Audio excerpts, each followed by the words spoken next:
किसका है? फिर बैठे क्यों थे तुम लोग? सरप्राइज एलिमेंट था। डायरेक्ट विजिट थी क्या? आप लोगों की विजिट थी ना आज? कैंसिल हो गए? ऐसे होता है।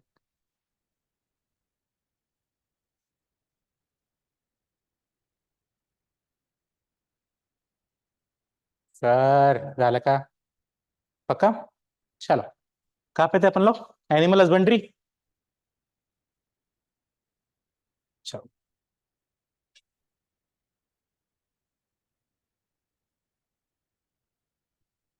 द लाइव स्टॉक अलोन कितना है? 70 million small and marginal farmer. 70 million कितना होता है? 7 करोड़।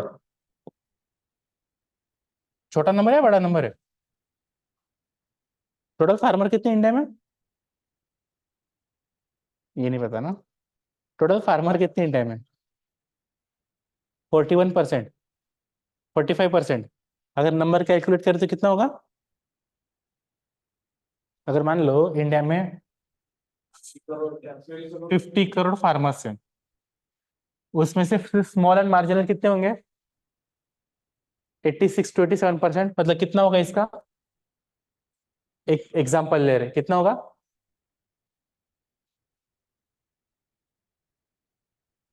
2.5 करोड़। 86%।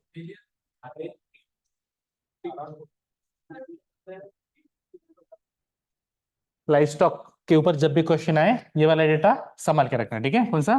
कि लाइव स्टॉक 7 करोड़ या 70 मिलियन स्मॉल फार्मर्स को एम्प्लॉयमेंट प्रोवाइड करता है, अल्टरनेटिव अपॉर्चुनिटी प्रोवाइड करता है, ठीक है?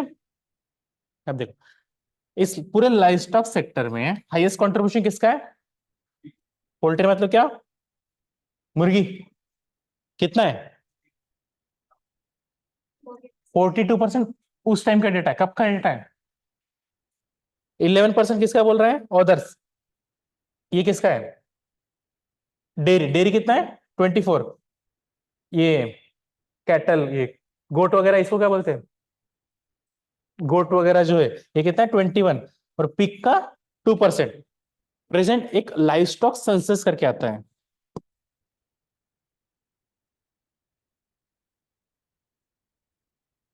कौन निकालता है?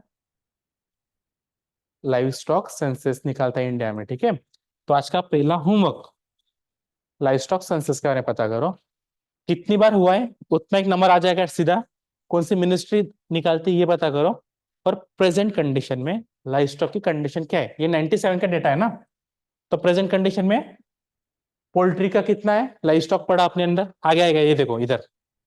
ये सा नंबर पूछ रहा हूँ। India had 287 million cattle.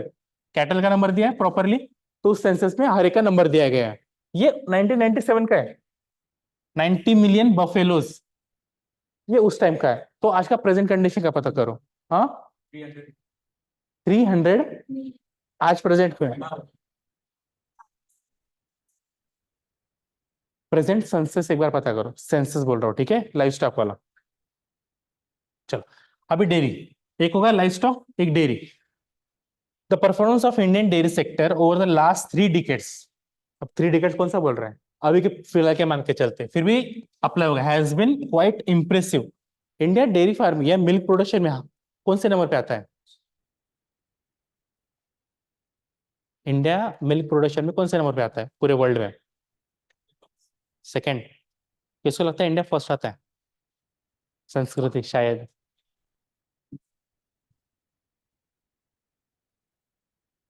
हाँ, बंद होता है परत पर। तुझा मोबाईल चालू राहतो का कंटिन्युअसली? देना। श्रवण दादा, तो मोबाइल ध्यान तुझ्याकडनं। इंडिया का नंबर कौन सा मिल्क प्रोडक्शन में? मैं आपका नाम क्या है? बेला। बेला, आपको क्या लगता है? फर्स्ट। मिल्क प्रोडक्शन में इंडिया फिलहाल में टॉपर है।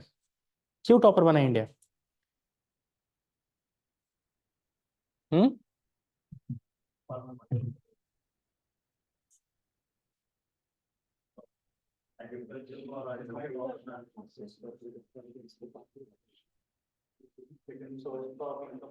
सोर्स ऑफ इनकम बढ़ गया इसलिए, ठीक है? एक बेस्ट एग्जांपल कौन है मिल्क प्रोडक्शन के लिए इंडिया में? Gujarat, Amul. Operation flood launch किया गया था अभी रिसेंटली, कौन सी एग्जाम हुई थी, सीडीएस या सीएपीएफ 2022 की एग्जाम थी, उसमें पूछा था सीएपीएफ 2022 में ऑपरेशन फ्लड किससे रिलेटेड है, बहुत पुराना है, तब लॉन्च हुआ था। लेकिन इसका इंपैक्ट हुआ कि इंडिया मिल्क प्रोडक्शन में फिलहाल में नंबर 1 आया है, ठीक है। और बाकी सेक्टर्स ये पता करो, जैसे वहां पे लाइव स्टॉक दिया था, लाइव स्टॉक्स में डिफरेंट लाइव स्टॉक का नंबर पता करना है, ठीक है। लाइव स्टॉक जो जो कैटल है, गोट है वगैरह, उनका नंबर पता करो फिलहाल में। इंडियन लाइव स्टॉक में कौन सा नंबर पे आता है पूरे वर्ल्ड में, ठीक है। इंडिया में लार्जेस्ट लाइव स्टॉक पॉपुलेशन है फिलहाल में सेंसस के अकॉर्डिंग, ठीक है। वैसे पता करो मीट प्रोडक्शन में इंडिया कौन से नंबर पे आता है, एक प्रोडक्शन में कौन से आता है, मिल्क का तो आपको पता है, मीट और एक पता करो, ठीक है। एग। नेक्स्ट कौन सा है, फिशरी। फिशरी का ही पता करो, बेस्ट ऑप्शन है। प्रेजेंटली फिश प्रोडक्शन, अब फिश प्रोडक्शन कहाँ कहाँ होती है, कहाँ पे हो सकती है फिश प्रोडक्शन? एक आपका कोस्टल मतलब आपका मरीन आ जाएगा पूरा पूरा, मरीन इकोसिस्टम, और एक हो गया लेक्स वगैरह, मतलब इनलैंड, और ये होगा इनलैंड और कोस्टल एरियाज, राइट। चलो, presently the fish production from inland sources कितना 49%, और कोस्टल वाला 51 है, ये प्रेजेंटली नहीं है, वो प्रेजेंटली है, उस टाइम का प्रेजेंटली। तो आपका काम क्या है, प्रेजेंटली इनलैंड और आउटलैंड या कोस्टल कितना प्रेजेंट में, ठीक है। क्या लगता है आपको प्रेजेंट कंडीशन में इनलैंड फिशरीज ज्यादा है या कोस्टल फिशरीज ज्यादा होगी? सबसे पहले तो ये पता करो, फिर नंबर 1 स्टेट कौन सा है, ठीक है, फिशरीज प्रोडक्शन में। पहले 3 स्टेट दो स्टेट पता कर लो एटलीस्ट, और फिशरीज कितना कंट्रीब्यूट करती है total fish production accounts 1.4% of GDP. तो प्रेजेंट में कितना है, इसी के साइड में पैरेलल लिखते रहना, ठीक है। जो भी आप डेटा फाइंड करोगे पैरेलल साइड में लिखते रहना। अब यहाँ पे कुछ issues related to fishery sector दिए, क्या है, क्या लगता है आपको क्या इश्यू होंगे? इधर छोड़ो, तुम बताओ, फिशरी रिलेटेड इश्यूज क्या होंगे इंडिया में? जो फिशरीज प्रोड्यूस करते हैं वही मार के खा जाते हैं, होता है ऐसा कभी? आपके मोबाइल बंद क्यों हो रहे हैं, चालू क्यों नहीं रहते हैं? किसी का मोबाइल है जो चालू रहता है लेक्चर के बीच में, ऐसा होता? वो ते कंटिन्यूस ऑन करून द्या ना। हाँ हाँ,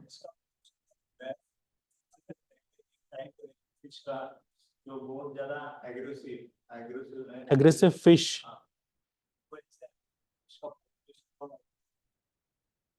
ये बोल रहा है कोई तो एक फिश का टाइप है बहुत ज्यादा अग्रेसिव है, उसकी वजह से अदर फिश का इनवेजिव स्पेशीज के कारण, ठीक है, एक तो ये कारण कंटिन्यूस है। ओवर फिशरी, ठीक है, नेक्स्ट। अजून, और फिशरीज में क्या दिक्कतें आ रही, फिशरीज प्रोडक्शन क्यों नहीं हो पा रहा है, इंडिया कौन से नंबर पे है? क्या लगता है, तुक्का मारो, 1 2 3 4, तीसरे नंबर, हाँ, 5th नंबर, ये आउट ऑफ बॉक्स जा रहा है 1 2 3 4 के बाद।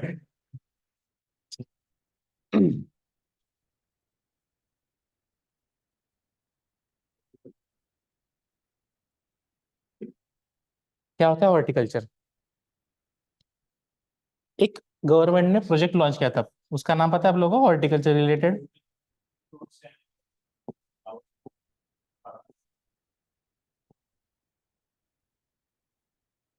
एक मूवी आई थी चमन बहार करके, देखी थी आप लोगों ने? हम्म, चमन बहार करके, जीतू भैया की, नहीं? प्रोजेक्ट चमन पता है? महाराष्ट्र में अगर आप किसी को चमन बोलते हो इसका मतलब क्या निकलता है? उसका मीनिंग अलग निकलता है, गाली बकते हो सीधे। गवर्नमेंट लॉन्च करती प्रोजेक्ट चमन हॉर्टिकल्चर के लिए। चमन मतलब हॉर्टिकल्चर को रिप्रेजेंट करता है। तो हॉर्टिकल्चर में क्या क्या आता है?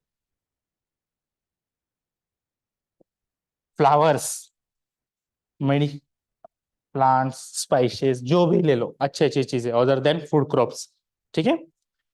इंडिया इसमें कैसे परफॉर्म करता है? India emerge as the world leader, world leader मतलब लार्जेस्ट प्रोड्यूसर है, ठीक है, किसका? Mango, banana, coconut, cashew nut and spices.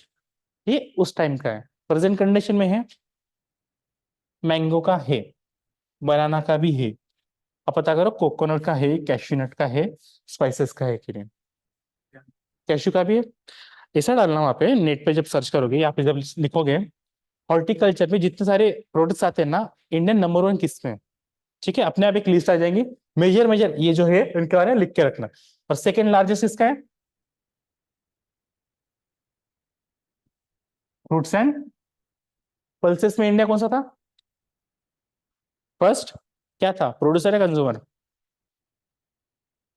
Producer consumer दोनों। लार्जेस्ट प्रोड्यूसर है तो लार्जेस्ट कंज्यूमर भी हो सकता है, इंपोर्टर भी इंडिया पल्सेस का लार्जेस्ट इंपोर्टर है, एक्सपोर्टर है। यहाँ पे क्या है? Flower harvesting, nursery maintenance, hybrid seed production and tissue culture, propagation of fruits and flowers and food processing are highly remunerative employment options for specific, उन्होंने mention किया है वुमेन इन रूरल रेस्क्यू।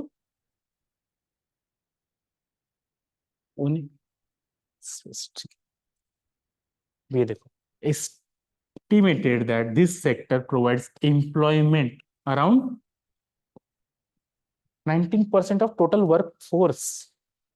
अगर India में 1000 लोग employed है तो 190 सिर्फ और सिर्फ हॉर्टिकल्चर दे रहा है। तो सही बात भी है ना, यहाँ पे कुछ इमेज वगैरह का, ये देखो फूल बेचने वाले वगैरह वगैरह सारी चीजें इमेजरली हम देखते हैं यहीं पे रहते हैं, रास्ते पे ठेला लगे फूल बेचते वगैरह। तो 19% एक सिग्निफिकेंट नंबर है। तो हॉर्टिकल्चर के लिए सबसे इंपॉर्टेंट डेटा ये वाला है।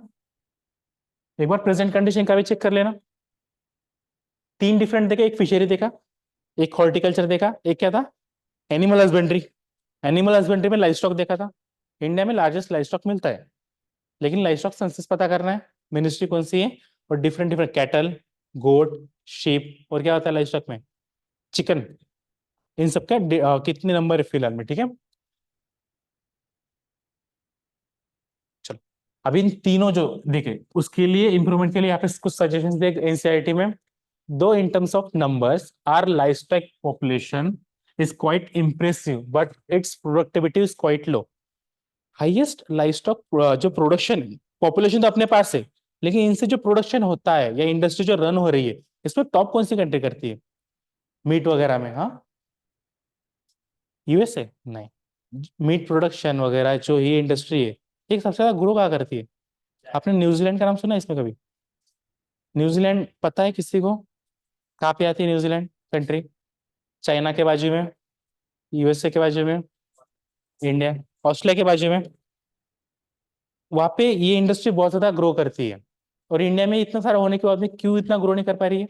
पॉपुलेशन बहुत ज्यादा है लेकिन ग्रोथ नहीं है, ऐसा क्यों? क्लाइमेट। क्लाइमेट ने तो अपने आप पे जिंदा नहीं रहते ना, जिंदा तो है। क्यों? टेक्नोलॉजी, टेक्नोलॉजी भी ठीक है, ये तो जनरल हो गया। और क्या रीजन हो सकते हैं? फ्रूट, फूड नहीं मिलता। इंडिया में रास्ते पे जाओ, कभी गाय मिलेंगी ना रास्ते पे, उनको देखो सबसे ज्यादा हेल्दी होती है, अपने से भी ज्यादा हेल्दी तो गाय रास्ते पे चल रही है। फूड की बात मत कर।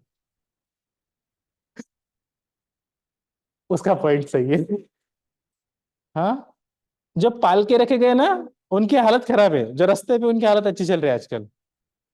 कभी रास्ते पे गाड़ी चलाओ, पिछले 10 सालों में तो ये देखा गया था, अगर बीच में गौ माता आ गई, तुम हॉर्न बजा के वो खिसकेगी नहीं रास्ते से, तुम्हें गाड़ी सही से लेनी पड़ती थी। अभी फिलहाल में कंडीशन चेंज हो रही है, आगे और चेंज होंगे। अब जिसको समझ रहा है उसको समझो, बाकी रहने दो। चलो, क्या रीजन से बताओ लाइवस्टॉक सेक्टर इंडस्ट्री ग्रो नहीं हो पा रही इंडिया में, क्या रीजन है? बजट, बजट एलोकेशन बहुत कम है, ठीक है। इसको हर एक इसमें सब्सिडी चाहिए। तुझे एजुकेशन के लिए भी सब्सिडी मिलती है? नहीं चाहिए तुझे? चाहिए। बोला ना इंडिया के लोग, जितना मिलेगा उतना कम इनके लिए। चलो, इट रिक्वायर्स इम्प्रूव टेक्नोलॉजी, किसने बोला था technology, and promotion of good breeds of animal to enhance productivity, improve veterinary care. Veterinary care क्या होती है, हॉस्पिटल्स वगैरह। और क्रेडिट फैसिलिटी क्या होती है, कल क्रेडिट के बारे में बात कर रहे थे। To small and marginal farmers and landless laborers will enhance sustainable livelihood options through livestock production. Production of fisheries has already increased substantially. लगता है आप लोगों को ऐसा कुछ, फिशरीज का प्रोडक्शन बहुत ज्यादा है इंडिया में? नहीं है? नंबर पता करो, पता चल जाएगा। कोई बोला कुछ? चलो, however problems related to over fishing.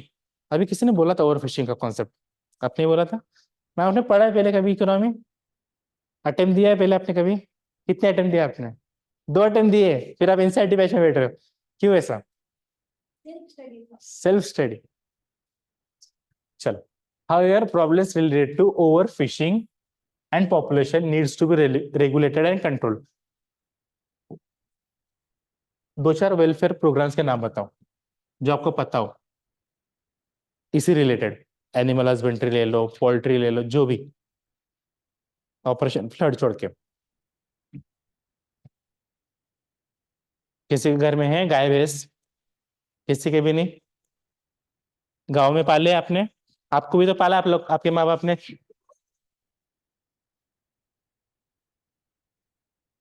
नहीं लगता आपको? ह्यूमन क्या है, एक जानवर ही है ना जो बोल सकता है, सोशल एनिमल ना। लेकिन एनिमल तो लगाते हो ना आप लोग। चल, ये पढ़ लेना फालतू की चीजें। ये टॉपिक आपके होमवर्क के लिए, रोल ऑफ इंफॉर्मेशन टेक्नोलॉजी कैसे हेल्प करेगा, इतना पढ़ो और सोचा, थोड़ा दिमाग लगाओ। रोल ऑफ इंफॉर्मेशन टेक्नोलॉजी जो एक्टिविटीज दी है यहाँ पे, इसमें कैसे हेल्पफुल रहेगा आगे जाके। प्रेजेंट कंडीशन में इसका रोल बढ़ रहा है, उस टाइम पे नहीं था। ठीक है, एक बार पता करो ठीक से। ये काम का अपने पेपर के लिए काफी ज्यादा। Sustainable development and organic farming, यहाँ पे वर्ड दिया ऑर्गेनिक फार्मिंग। रोमा आपको पता है ऑर्गेनिक फार्मिंग क्या होती है? कुछ भी।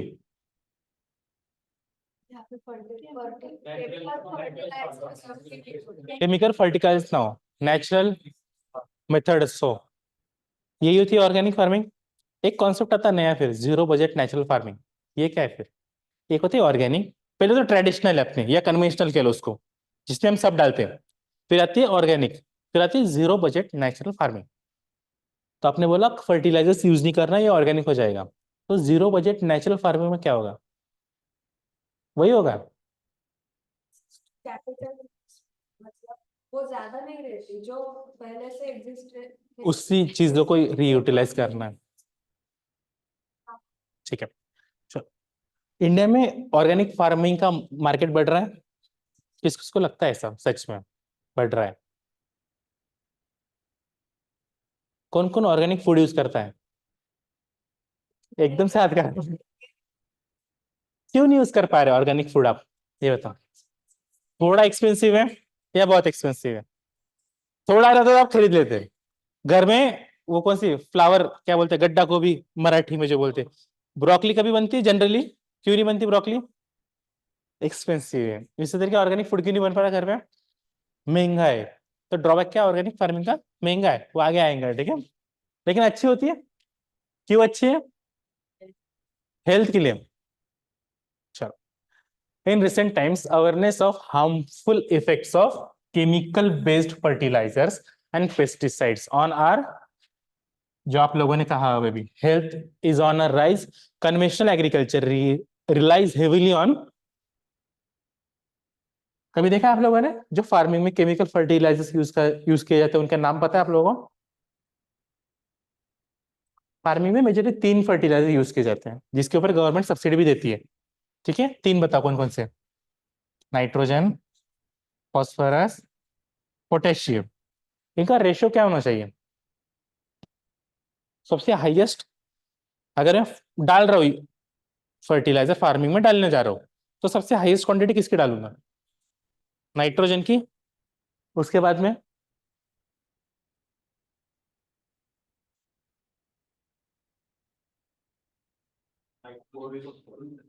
4:2:1। इंडिया में अब इन तीनों के बारे में इंफॉर्मेशन कैसे निकालोगे समझो। सबसे ज्यादा इंपोर्टेड कौन सा है इंडिया में, क्या लगता है आपको? एक स्टेटमेंट है, सपोज एक क्वेश्चन लेते हैं प्रीलिम्स के लिए। Urea is the most imported agriculture fertiliser in India, first statement, ठीक है। Second, potassium is 100% imported fertiliser in India. Statement one correct, statement two correct, both correct, neither correct. पहला क्या बोला? Urea is the most imported fertiliser in India. Second, potash के जो लिखा है वहां पे इज 100% इंपोर्टेड इन इंडिया, मतलब डोमेस्टिक प्रोडक्शन नहीं उसका, ये कहना चाहिए। तो बताओ स्टेटमेंट वन या स्टेटमेंट टू? स्टेटमेंट वन किसको रहता है करेक्ट है? देखो मैं क्या बोला, 100% अगर इंपोर्टेड है तो सबसे ज्यादा कौन सा होना चाहिए? Second statement of first contradict है। क्यों? अगर यूरिया लार्जेस्ट इंपोर्टेड है तो उसका 100% होना चाहिए, लेकिन 100% इंपोर्ट किसको कर रहे हैं हम? पोटैश को। तो अल्टीमेटली सबसे ज्यादा इंपोर्ट किसका होना चाहिए? पोटैश का। लेकिन अगर मेरे को दोनों स्टेटमेंट सही है तो इंडिया में पोटैश के 100% इंपोर्ट किया जाता है, इसका डोमेस्टिक प्रोडक्शन नहीं होता है। ये अराउंड 80 to 85% इंपोर्ट किया जाता है। यूरिया का डोमेस्टिक प्रोडक्शन भी होता है, अराउंड 30 कंपनीज है इंडिया में, सिर्फ उन्हीं को अलाउड किया जाता है डोमेस्टिक प्रोडक्शन यूरिया का। बाकी जितना बचा कुछ है यूरिया है वो इंपोर्ट किया जाता है। अब बचा कुछ है इतना है कि इन दोनों का सरपास कर जाता है। और इंडिया में यूरिया या कोई भी फर्टिलाइजर चैनलाइज होता है। मतलब क्या हुआ चैनलाइज का? मार्केट हैंड नहीं, फ्री मार्केट नहीं, वहां पे गवर्नमेंट रेगुलेट करता है फर्टिलाइजर सेक्टर को। एक स्कीम है न्यूट्रिएंट बेस्ड सब्सिडी स्कीम, पता है आप लोगों को? आगे पढ़ोगे, छोड़ो।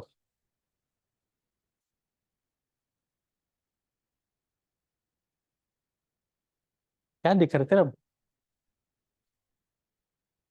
The conventional agriculture relies heavily on chemical fertilizers and toxic pesticides which enter food supply. Environment का बेसिक पता है किसी ने? एनसीईआरटी पढ़ी? बेसिक एनसीईआरटी पढ़ी? फूड चेन फूड वेब का कॉन्सेप्ट पता है? अगर ये क्या होता है फूड चेन? कोई पोल्यूटेंट बाहर से ह्यूमन बॉडी के अंदर आता है, फिर वो आगे जाके जाके बढ़ते जाता है। या किसी कोई प्लांट है, उसे किसी एनिमल ने खाया, छोटे से कीड़े ने, उसको कोई बड़ा कीड़ा खाएगा, कीड़े को कोई सांप खाएगा, सांप को कोई और ये बढ़ते जाता है, उसको फूड चेन कहते हैं। फिर जब इंटीग्रेट नेटवर्क बन जाएगा बड़ा सा, उसको फूड वेब कहते हैं ना।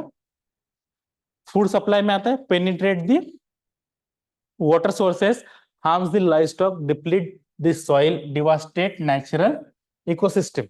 कौन कर रहा है सब? Traditional agriculture. इसी वजह से क्या करते हैं, efforts in evolving technologies which are eco friendly. Zero budget natural farming में इको फ्रेंडली का कॉन्सेप्ट कम है। ऑर्गेनिक फार्मिंग सबसे बेसिक कॉन्सेप्ट क्या है? इको फ्रेंडली होने का। Are essential for sustainable development and one such a technology which is eco friendly is. एक ऐसा स्टेट का नाम बताओ जो कंप्लीटली ऑर्गेनिक स्टेट बन चुका है। Completely organic state. सिक्किम? पक्का? और किसी का नाम लेना दूसरा? कंप्लीटली ऑर्गेनिक स्टेट, वहां पे जो फार्मिंग होती है वो सिर्फ ऑर्गेनिक फार्मिंग होती है। मैम ने कहा सिक्किम। मैम आपने 2 अटेम्प्ट दिए। इकोनॉमी या करंट अफेयर से? बोला बोला, कौन से अटेम्प्ट दिए, कौन सी ईयर के? 22, 23, 24 सिप क्या था? क्यों? हाँ? किसकी? आपकी शादी हो चुकी है?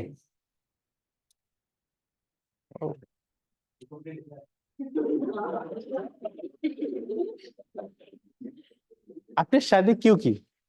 घर वाली करवा दी। आपकी एज कितनी है? कोई इनसे बड़ा है यहाँ पे? आप बड़े उनसे? 25। तो शर्म कर लो थोड़ी सी, मजाक कर लो। चलो, अच्छा लग रहा है आपको शादी करके? सर मुझसे पूछ लिया था तो मैं बता आपकी भी हो चुकी है? यस सर, इसलिए मैं बोल रही आपकी हो चुकी है? आपकी? मुझे पता चले मैं पढ़ा किनको रहा हूँ। शादी बर्बादी। कितने साल हो गए आपकी शादी को मैम? 7 साल? आप 25 की हो? 28 की हो?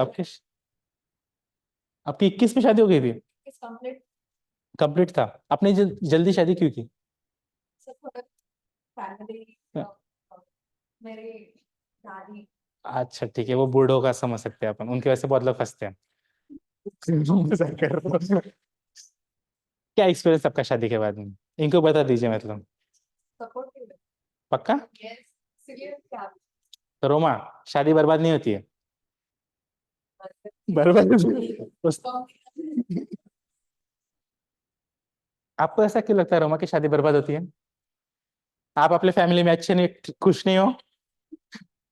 इंसान पहले अपने घर में देखता है ना, फिर बाहर।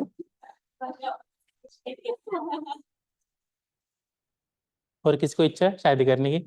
किसी को होने वाली है क्या? मेरी होगी तो पता चला मेरा डाइवोर्स हो चुका है वैसे। तो मुझे पूछो मत हम लोग। इधर ध्यान दो, चलो इधर देखो रे।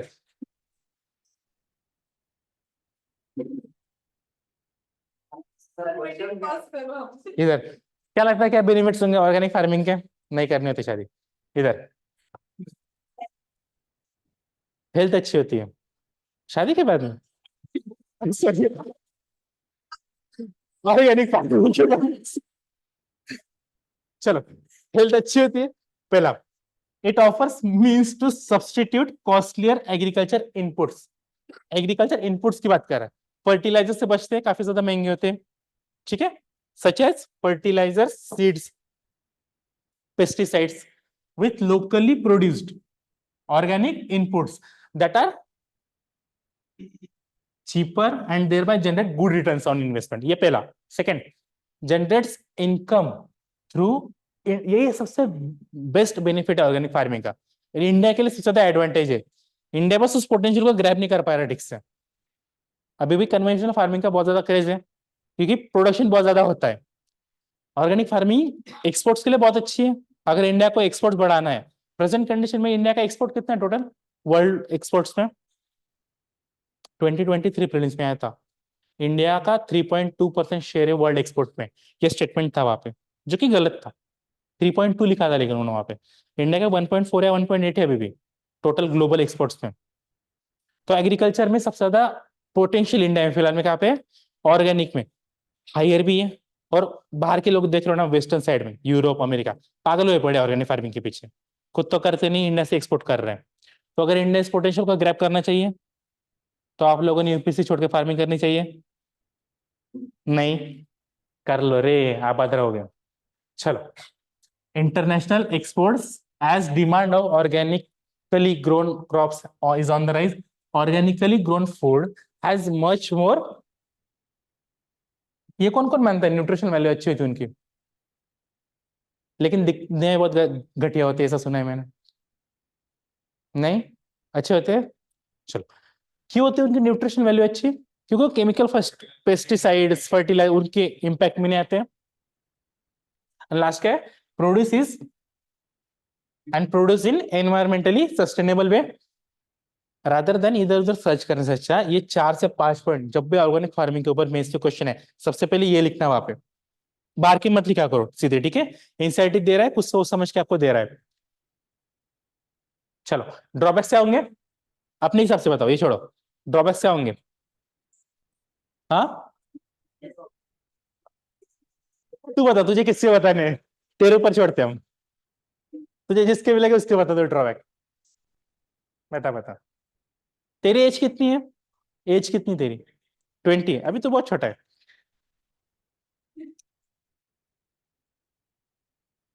मतलब ये शादी के लिए टाइम है तेरा अभी, या तुझे जल्दी है?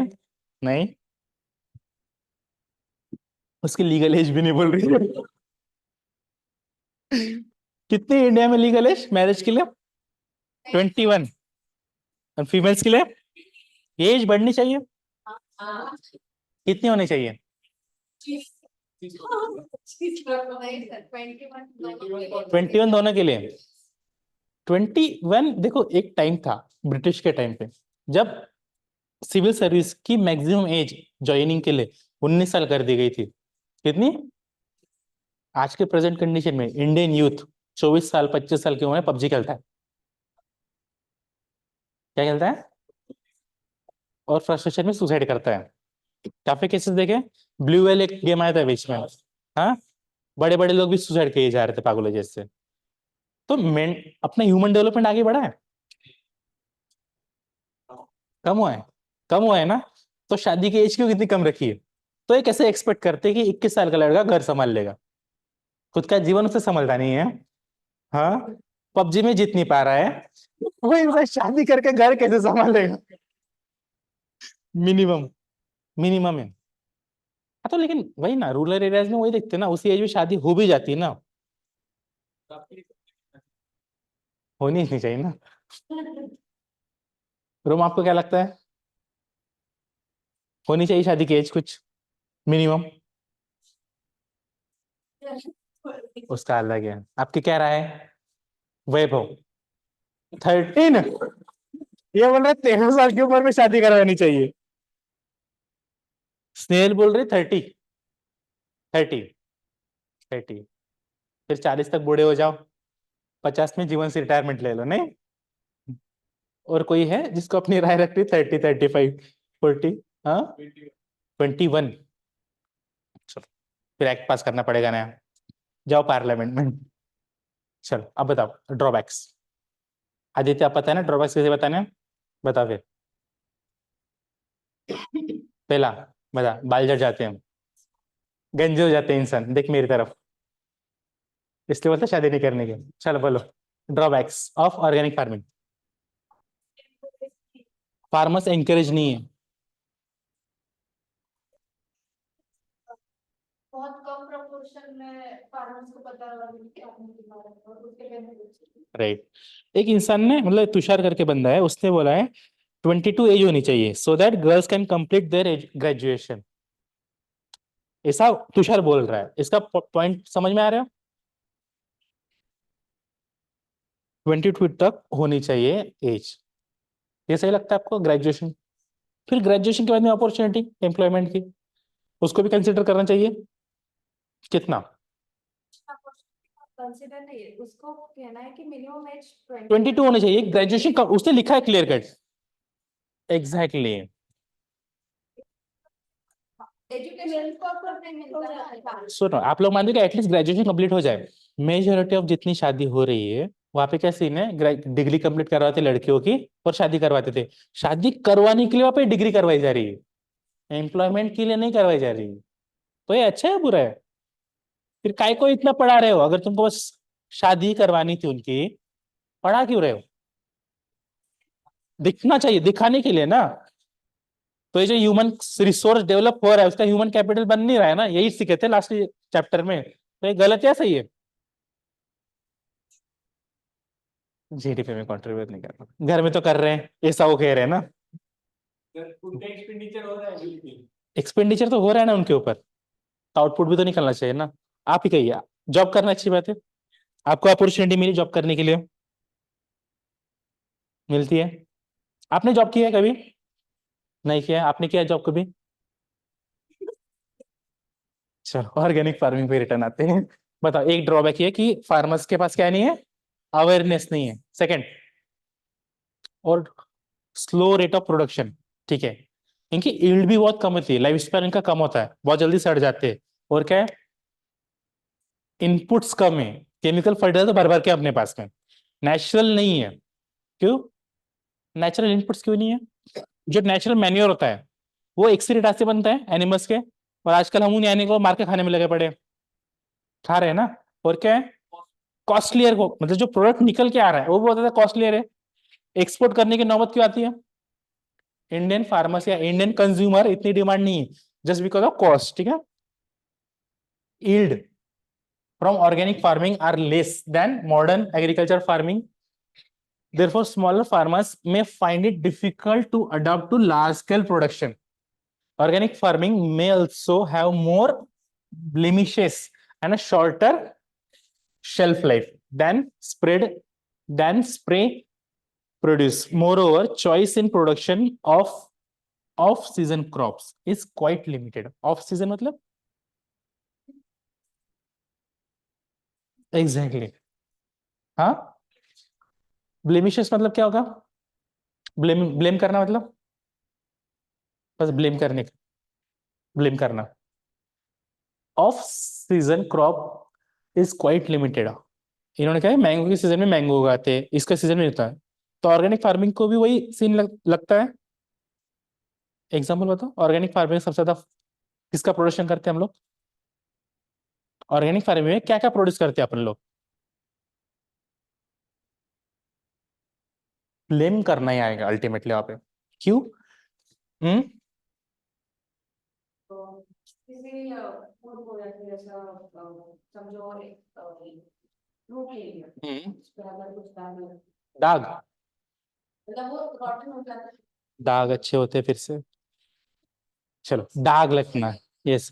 शेल्फ लाइफ भी खराब होती है, दाग अच्छे, सॉरी, दाग लगते हैं उनके ऊपर, सॉरी, ठीक है। अच्छा। और यहाँ पे कंक्लूजन प्रोवाइड किया है, देखो, organic farming helps in sustainable development of agriculture and India has a clear advantage in producing organic products both for domestic and international market। दुनियादारी भूल जाना, इधर उधर सर्च मत करना, ये सबसे बेस्ट कंक्लूजन है कभी भी ऑर्गेनिक फार्मिंग के ऊपर है, ठीक है, कभी भी। तो घर पे होमवर्क पे क्या याद करोगे? होमवर्क क्या है? ZBNF क्या होता है? जीरो बजट नेचुरल, क्या किसी डिफरेंट केस से ऑर्गेनिक फार्मिंग से ये पता करो बस। Zero budget natural farming, low R&D in organic farming, MSP issue. MSP देनी चाहिए? तुषार कह रहा है MSP का इशू है ऑर्गेनिक फार्मिंग के लिए, MSP देनी चाहिए ऑर्गेनिक फार्मिंग के लिए, सब्सिडी भी देनी चाहिए, रिस्क लेना चाहेंगे, और क्या सोल्यूशन है ऑर्गेनिक फार्मिंग को प्रमोट करने के लिए? एक तो सब्सिडीज बोला, अवेयरनेस, ठीक है, अवेयरनेस, और शेल्फ लाइफ कैसे बढ़ाए ऑर्गेनिक? प्रॉफिटेबल होना चाहिए। तो प्रॉफिटेबल क्यों नहीं है? इन्वेस्टमेंट नहीं है, इनोवेशन भी नहीं उतना हमारे पास में, प्रिजर्व नहीं कर पाते उनको लॉन्ग टाइम पे, इनएडिक्वेट टेक्नोलॉजी, और क्या है? इंप्रूवमेंट के लिए बताओ कुछ, कैसे बढ़ाते, कैसे बढ़ाएंगे? फूड प्रोसेसिंग को और तगड़ा करना पड़ेगा, ठीक है, कोल्ड स्टोरेज खासकर ऑर्गेनिक प्रोड्यूस के लिए, और कॉन्ट्रैक्ट फार्मिंग का कंसेप्ट ला सकते हैं, बिल्कुल। Gene technology gene technology,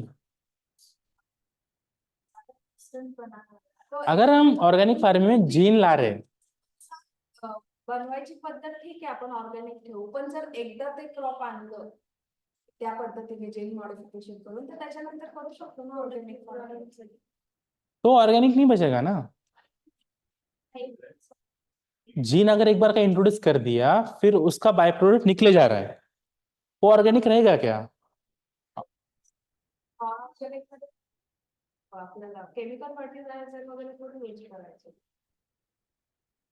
non organic मध्ये ऑर्गॅनिक मध्ये आपण मॅन्युअर वगैरे यूज करणार, मग माझं फक्त जर त्याचं जर जीन चेंज करून फक्त ते प्रोडक्ट म्हणजे त्या फीड्स जर तशा बनवल्या आणि याच्यामध्ये ऑर्गॅनिक मॅन्युअर जर टाकून जर बनवलं तर म्हणते प्रोडक्ट ऑर्गॅनिक केव्हा राहतं माहिती का? बाहेरचं जाऊ दे, बाहेरचे इनपुट नाही, मधले इनपुट कसे आहेत ते ओरिजिनल आहे का? तुम्ही जर मधले इनपुटला हे म्हणू शकतो आपण, बट तू जीन इन्सर्ट करते त्याच्यामध्ये पण, तर तो प्रोडक्ट तसा ओरिजिनली तसा नव्हता, एग्जैक्टली ना, हाइब्रिड हो जाएगा, हाइब्रिड प्रोडक्ट्स कहेंगे उसको, अच्छे होता है hybrid products, genetically modified organisms कहा जाता है उनको, या जीएम क्रॉप्स कहा जाता है। इंडिया में कौन से जीएम क्रॉप्स? मिट्टी, ब्रिंजल, कॉटन, अलाउड कौन कौन से इंडिया में, क्या लगता है आपको? जीएम क्रॉप्स अलाउड है इंडिया में, है कि नहीं है, पहले बताओ, है? कौन सा अलाउड है? कॉटन, तुषार सही कह रहा है, बेटी कॉटन ओनली, बेटी कॉटन। अभी 2021 प्रीलिम्स में क्वेश्चन आया था, Bollgard 1 Bollgard 2 technologies related to which of the following? क्या है? बोलगार्ड 1, बोलगार्ड 2, ये जो कॉटन की सीड्स होती है ना, इनकी वैरायटीज है बोलगार्ड, जीएम क्रॉप से रिलेटेड, ठीक है। चलो, रूरल डेवलपमेंट पता चला क्यों इंपॉर्टेंट था, और मेजरली क्या देखा था उसमें? एग्रीकल्चर का डेवलपमेंट। उसमें जो डिफरेंट सेक्टर्स देखे, एनिमल हस्बेंड्री, उसमें क्या था? लाइफ स्टॉक था, फिशरी था, और क्या था? हॉर्टिकल्चर। हॉर्टिकल्चर के लिए प्रोजेक्ट कौन सा नाम लिया था मैंने? शमन मतलब क्या होता है?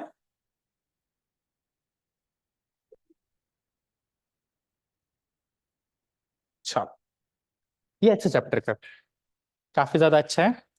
इसमें काफी ज्यादा आपको चीजें पता चलेगी, आपके मेंस के लिए भी काम का है, और आपके जीवन का सार भी आपको पता चल जाएगा थोड़े टाइम के बाद में कि आपके साथ क्या होने वाला है आगे जाके, ठीक है। अच्छा, कितनी बची एनसीईआरटी? ये एनसीईआरटी खत्म नहीं हो रही ना?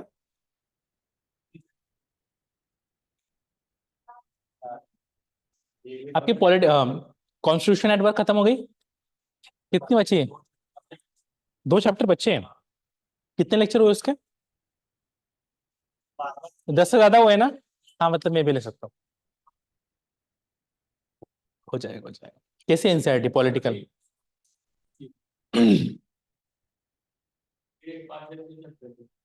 कौन सी वाली सोसाइटी की बच्ची है? 11th की? कौन कौन से बच्चे आप लोग एनसीईआरटी? बस?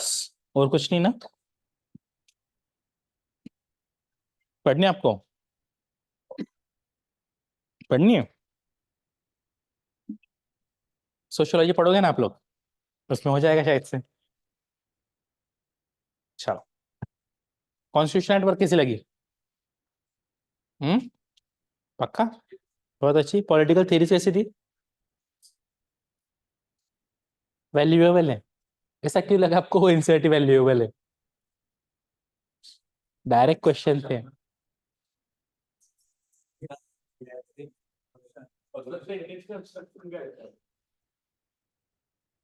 बेसिक सेंटेंस कंस्ट्रक्शन, ठीक है, और आर्टिकल्स, और कॉन्स्टिट्यूशन एट वर्क। और क्यों अच्छी है? क्योंकि नाम में कॉन्स्टिट्यूशन आता है, नाम में लक्ष्मीकांत नहीं आता है। मैं फिर से बोल रहा हूँ, मेरा नाम मत लेना वहां पे जाके, ठीक है। चलो, हम इसलिए ज्यादा बोल नहीं रहा हूँ ना, बाद में बात करते हैं। चलो, एम्प्लॉयमेंट क्या होता है? एम्प्लॉयमेंट रोजगार है, बेरोजगार? रोजगार। तो रोजगार मिल रहा है आप लोगों को? कितना प्रॉमिस किया गया था गवर्नमेंट के द्वारा रोजगार, जब आए थे गवर्नमेंट वाले? 10 लाख या 2 करोड़? मैंने तो 2 करोड़ सुना था स्पीच में। 2 करोड़ मिला कितना? कुछ भी नहीं। अनएम्प्लॉयमेंट का डेटा फाइंड आउट किया था आप लोगों ने, बोला था कितना परसेंट है फिलहाल में हायर एजुकेशन में, पता किया किसी ने? था ना, ऐसा कुछ पूछा था ना उस दिन? पता किसी ने नहीं किया ना? बोला था, बोला था। रोमा आपके आने से पहले बोला था शायद मैंने, आप लेट आए थे। बोलो बोलो। प्रेमचंद, ये है क्या? ये होमवर्क की कॉपी है आपकी, एसी कॉपी नॉर्मल? होमवर्क की कॉपी है ये? सारा होमवर्क है इतना? तो ज्यादा होमवर्क देता हूँ कह रहे मैं। यस। 29%? किसमें? ग्रेजुएट्स में 29% है। और अब 7% कब था? 2002 में 7% था ना? फिर 29% बढ़ा अभी प्रेजेंट कंडीशन में। कितना शिफ्ट हुआ है? 22% का? क्यों आया? बोलते नहीं से। Machine taking approach. लेकिन अगर मशीन लाएंगे नहीं तो प्रोडक्टिविटी बढ़ेगी नहीं ना। वैकेंसी अगर फिल नहीं करोगे तो सही बात है, हर साल 10,000 वैकेंसी निकलनी चाहिए ना यूपीएससी में। फिर लगभग 9,000 आईपीएस की वैकेंसी पड़ी फिलहाल में। फिल कितनी होती है हर साल? कितने आईपीएस की वैकेंसी निकलती है हर साल? 200। आईएएस की कितनी निकलती है? 180। अभी फिलहाल में प्रपोजल चल रहा है उसको 220 बनाने का। कितनी? 180। आईपीएस 200। कितनी वैकेंसीज पड़ी आज के फिलहाल में आईएएस की टोटल? अराउंड 4,500 से 5,000 के अराउंड आईएएस की वैकेंसीज पड़ी गवर्नमेंट में। आईपीएस 9,000 के करीब। बिल कितनी करती है गवर्नमेंट हर एक साल में? देखो उनका वैलिड भी मानता हूँ। एक आईएएस ऑफिसर जब जब बनता है, आईपीएस ऑफिसर जब बनता है, ट्रेनिंग में कितना खर्चा किया जाता है उसके एक अकेले के ऊपर? 200 भी निकल रहे एक साल में, तो 200 के ऊपर कितना एक्सपेंडिचर करना है? साथ में जो रिटायर हो रहे हैं उनका पेंशन का भी देखना है, ऑलरेडी सर्विस में भी है उनका भी सैलरी देखना है, और सैलरी छोटी मोटी तो होती नहीं है। हाँ, ट्रेनिंग के टाइम पे जो खाते पीते रहते हैं वहां पे भी आपको 46-47,000 इन हैंड आ जाता है, वो मेस का खर्चा पानी निकाल के। क्यों दे रहे हो? वहां पे आपको सैलरी देने तो चाहिए नहीं कायदे से, नहीं देनी चाहिए ना? फिर भी अकाउंट में 45 तो आ ही जाता है। फिर जब जॉब लग जाती है फाइनली, आप एज अ प्रोबेशनरी ऑफिसर लग जाते हो, उस टाइम को आपको पूरी सैलरी आनी चालू हो जाती है। कितनी आती है? 56 बेसिक पे होता है। फिर आपके अलाउंसेस वगैरह, अगर आप प्रोफेशनली आई आईपीएस होते हो आप, सपोज करो 3 स्टार लगा के बेचा जाता है आपको। वो भारत सरकार, क्या है वो मुद्रा कौन सी रहती हो, शेयर वाले क्या बोलते हैं उसको, राज मुद्रा, वो लगाते नहीं स्टार्टिंग में। 2 साल के लिए आपको प्रोबेशनरी ऑफिसर 3 स्टार लगा के बेचते हैं। उस टाइम पे कितने सैलरी मिलती है आपको? 56,000। अगर घर नहीं दिया है तो घर का खर्चा अलग से, बाकी सारे अलाउंसेस अलग से, अराउंड 90,000 के प्लस सैलरी निकल जाती है हर एक ऑफिसर की। कितना खर्चा गवर्नमेंट के ऊपर? बहुत सारा। पर मंथ 1 लाख मिल जाता है, राइट? ऊपर से सर्वेंट्स वगैरह जो तुम्हारे घर में पाल के रखे गवर्नमेंट ने, उनको अलग से देना आप लोगों को। किसने कहा था 5? कौन है अनुज कुमार? मनोज कुमार? क्या बोला था उन्होंने? खर्च होता है, ऑब्वियस सी बात है, खर्च होता है, उसे सैलरी नहीं बोल रहा था वो, जो उसके ऊपर एक्सपेंडिचर किया जाता, सब इंक्लूड करके, सब खर्चा पिला होता है ना। आईपीएस बनने के बाद कभी जेब से खर्चा निकालते हो? पैसा निकालने की जरूरत है? हाँ, गाड़ी है उसमें फ्यूल भी गवर्नमेंट डाल रही है, नौकर भी दे रही है, दरवाजा खोलने के लिए नौकर भी तुम्हारे पास, कहाँ पे खर्चा डालोगे? और इसका सैलरी कौन पे कर रहा है? गवर्नमेंट ही कर रहा है ना। तो इसलिए हर साल कितनी वैकेंसी निकलती है? 200 निकालनी कितनी चाहिए कायदे से? तो और क्या रीजन से एम्प्लॉयमेंट या अनएम्प्लॉयड होने के, रेट इतना हाई होने के? एक तो यूपीएससी खुद हो गया, और बाकी स्टेट पीएससी खुद हो गई। फिर जो आजकल घोटाले चल रहे, नीट एग्जाम सबसे बेस्ट, इस बार के मेंस के लिए एजुकेशन बहुत अच्छा आने वाला क्वेश्चन, नीट स्कैम की वजह से, राइट? अभी मध्य प्रदेश में एक एग्जाम हुई थी पटवारी की, आपके यहाँ पे तलाटी हुई थी महाराष्ट्र में, राइट? पटवारी में क्या हुआ, वहाँ पे 200 मार्क्स की एग्जाम रहती है। जो टॉपर निकले ना 10, उनके यहाँ पे इंटरव्यू ले गए, तो उनको पूछा कि मध्य प्रदेश की राजधानी क्या है? तो कोई बोल रहा है ग्वालियर, कोई बोल रहा है इंदौर। उनको उनकी राजधानी तक नहीं पता थी, भोपाल लेकर के। उनका स्कोर कितना था? 192, 194 आउट ऑफ 200। और स्टार्टिंग के 10 टॉपर एक ही सेंटर से निकले थे, जो कि सिटिंग एमपी का खुद का स्कूल था, और रूलिंग पार्टी। ये हो रहा है अपने यहाँ पे, और इफेक्ट है जो हुआ। फिर गवर्नमेंट ने एक कमेटी बनाई, कमीशन बनाया, चेकिंग करो। चेकिंग में क्लीन चिट दे दी। तो क्या चल रहा है अभी? नीट का भी देखा आप लोगों ने, क्या हुआ नीट में? कितने बेचा एक पेपर? 50 लाख। कितने पेपर बेचे? बहुत सारे। सेंटर भी मैनेज किया गया था। फिर री एग्जाम हुई, वापस से पेपर लीक हो गया। वापस से मैं अभी रिसेंटली ईपीएफओ का भी सुनने में आ रहा था, ईपीएफसी का एग्जाम हुआ था रिसेंटली कुछ, तो ईपीएफओ का, उसमें कहा जा रहा था कि मेजोरिटी ऑफ फाइनलिस्ट में बंदे आए दिल्ली सेंटर के नहीं, दूसरे यूपी या कहीं के सेंटर के सबसे ज्यादा भर लिए उन लोगों ने। फिर रिजल्ट आउट होने से पहले ही जब यूपी से पता चला, तो रिजल्ट थोड़ा चेंज किया गया, ऐसे एलिगेशन लग रहे थे। अच्छी बात है? क्यों नहीं अच्छी है? सिंसियर कैंडिडेट्स बाहर जाते हैं और आगे जाके फिर वो अनएम्प्लॉयड की तरह घूमते हैं। और जब, हाँ, अनकैपेबल पर्सन या इनकैपेबल, इनकैपेबल। अच्छा, क्या क्या पढ़ना है? एम्प्लॉयमेंट, उसमें ग्रोथ कैसी है एम्प्लॉयमेंट की? इंडिया में सबसे ज्यादा इनफॉर्मलाइजेशन है, एंड लास्ट इश्यूज जो अदर है, सबसे बड़ा तो इनफॉर्मलाइजेशन ही है ना। और ग्रोथ हो रही है, बस अनएम्प्लॉयमेंट की ग्रोथ हो रही है। सबसे बड़ा इश्यू क्या है? ग्रोथ तो हो रही है, किसकी? अनएम्प्लॉयमेंट की। चलो,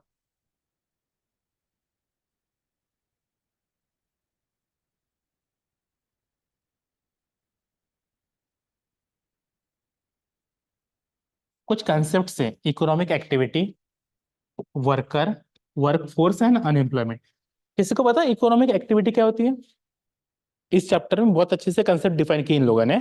इकोनॉमिक एक्टिविटी क्या होती है, एक वर्कर क्या होता है, वर्कर क्या होता है, वर्कफोर्स क्या होती है।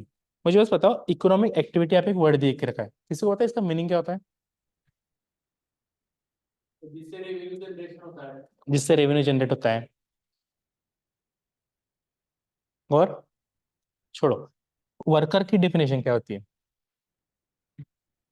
या मतलब क्या समझते हो वर्कर से? आप लोग आगे के वर्कर ही बनने वाले हो। गवर्नमेंट सर्वर भी वर्कर होता है नहीं होता है? तो क्या होता है वो? Every unemployed person, unemployed, employed, ये बात भी सही है। Mental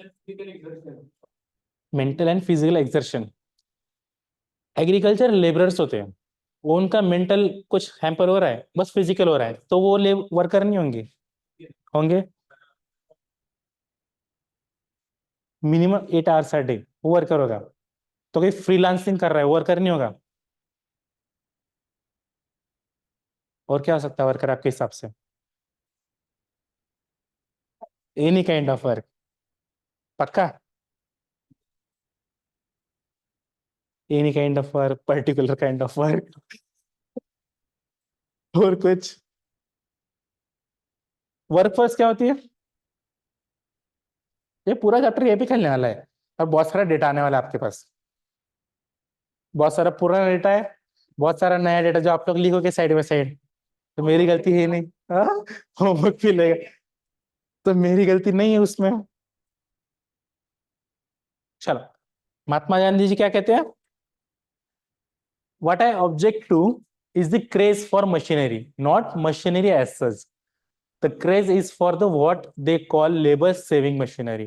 Men go on saving labor till thousands are without work and thrown open to streets to die of starvation. किसको मतलब समझ में आया?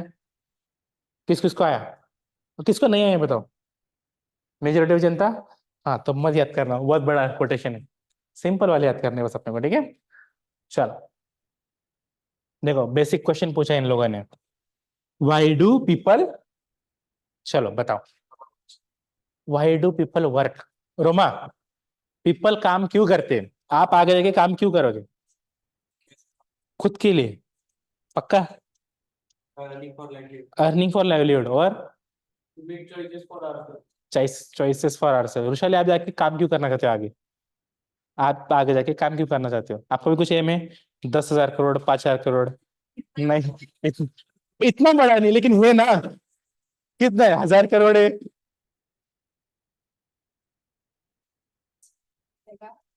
चॉइस भी बढ़ेगी। चॉइस बढ़ेगी, रिस्पेक्ट बढ़ेगा, और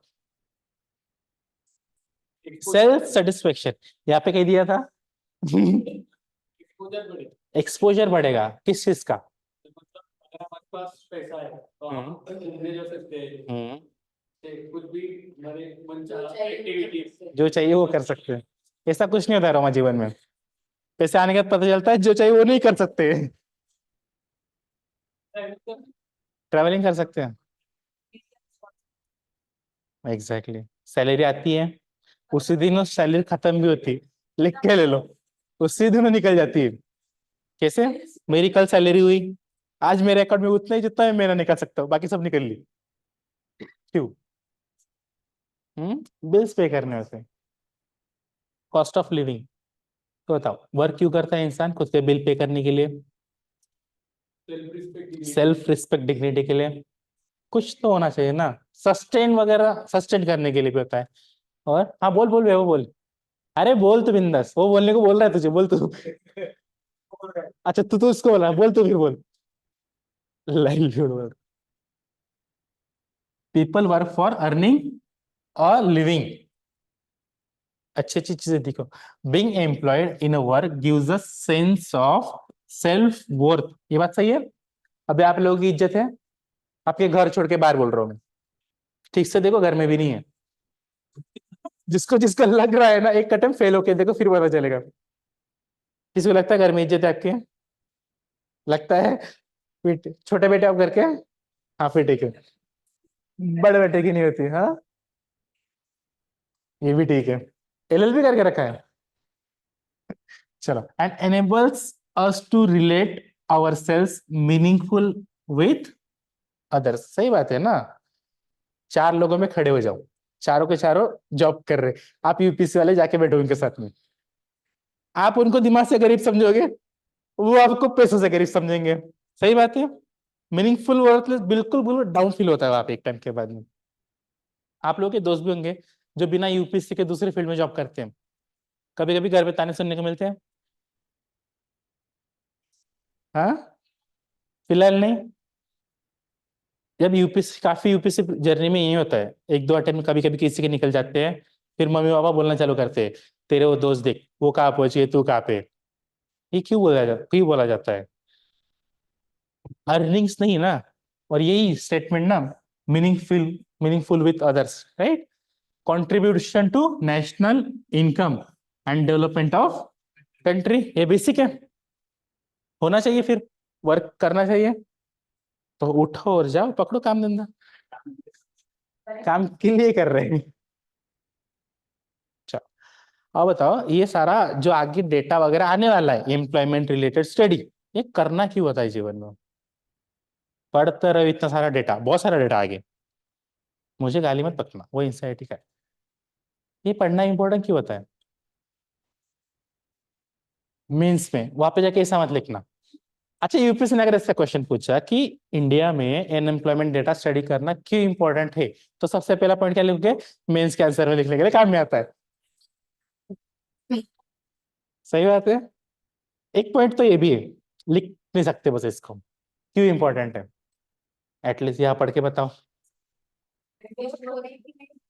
लेकिन ग्रोथ के साथ साथ डेवलपमेंट भी हो रही कि नहीं वो भी देखना चाहिए। एनालिसिस करने के लिए, ग्रोथ और डेवलपमेंट का कंपेरेटिव एनालिसिस, ठीक है, मेंस के आंसर का नहीं है बस। वो क्या है? Insights into quality and nature of employment. Quality मतलब एंड नेचर, कौन दिहाड़ी कर रहा है, कौन आईटी में कर रहा है, या कौन आईएएस ऑफिसर है, क्या कोई स्किल है, अनस्किल्ड है, right. Next, understanding the planning of, India में है ह्यूमन रिसोर्स की अच्छी प्लानिंग? अगर होती तो हम इतनी सारी जनता यूपीएससी भी नहीं करती ना। सही बात है ना। यूएसए में क्यों इतना, यूएसए में सिविल सर्विसेज कॉन्सेप्ट है, क्यों नहीं है? उनकी ह्यूमन रिसोर्स प्लानिंग बहुत अच्छी है, जॉब अपॉर्चुनिटीज बहुत ज्यादा है, तब जाके इंडिया में सबसे ज्यादा लैक यही कर रहा है ना।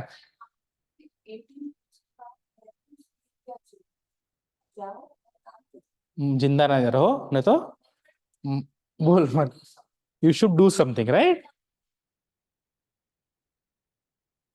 इंडिया में क्या, यूएस अदर कंट्रीज में क्या था, तुम 18 साल के हो गए तो जाओ काम धंधा ढूंढो, सर्वाइव करना सीखो दुनियादारी में। अपने यहाँ पे क्या होता है, 18 साल का हुआ अभी तो बच्चा है, 21 साल का हुआ अभी तो बच्चा है, शादी हो गई अभी तो बच्चा है, बच्चे के बच्चे हो गए अभी तो बच्चा है। क्यों? हम जिंदा है, यही चलता है इंडिया में। ये अच्छी बात है बुरी बात है? बुरी बात है। अब फिर से सोच के बताओ, ये अच्छी बात है बुरी बात है? आप लोग यहाँ बैठे हो, उसी कंसेप्ट के बेसिस पे बैठे हो, डिपेंडेंसी का फैक्टर बन जाती है इंडिया में, रिस्क नहीं लेने देते जीवन में। और जीवन में सबसे ज्यादा नेसेसरी क्या है? Decision taking ability, risk taking, अगर वो नहीं है तो कितने भी पैसे कमा लो, कुछ काम का नहीं है। जब तक आपके ऊपर किसी का साया है या कोई हेल्प कर रहा है, तब तक आप सर्वाइव कर पाओगे। अगर वो हैबिट डेवलप नहीं कर पाए डिसीजन लेने की, जिस दिन वो साया गया या सपोर्ट गया, इंसान बहुत वल्नरेबल हो जाता है चीजों के लिए, पता नहीं चलता करना क्या होता है। सही बात है। आप खुद मत बनो वैसे, भले घर से फिलहाल में पैसे आ रहे हैं आपके, बहुत सारे लोगों के आते होंगे, लेकिन डिपेंडेंसी मत रखना, थोड़ा बहुत खुद के डिसीजन लेने की एबिलिटी अभी से डेवलप करो। काफी लोग होते हैं जो घर वालों के ऊपर काफी सारे डिपेंडेंट होते हैं, और कुछ फैमिली ऐसी होती है जो अपने बच्चों को डिसीजन लेने ही नहीं देती है। ऐसा होता है किसी घर में, इनको डिसीजन नहीं लेने दिया जाता, या थोपा जाता है। कोई है जिसको यूपीएससी थोपी गई है, यही करना है, पक्का होगा, अभी तो बताऊंगा नहीं कोई। सही में। चलो, it helps to analyze the contribution made by different industries and sectors towards the national income It also helps to address many social issues such as exploitation of child labour. Marginalise section मतलब क्या होता है? Exactly जो lower sections of आते हैं, tribals. कोई यहाँ पे ट्राइबल कम्युनिटी से बिलोंग करता है? ट्राइबल कम्युनिटी से कौन से?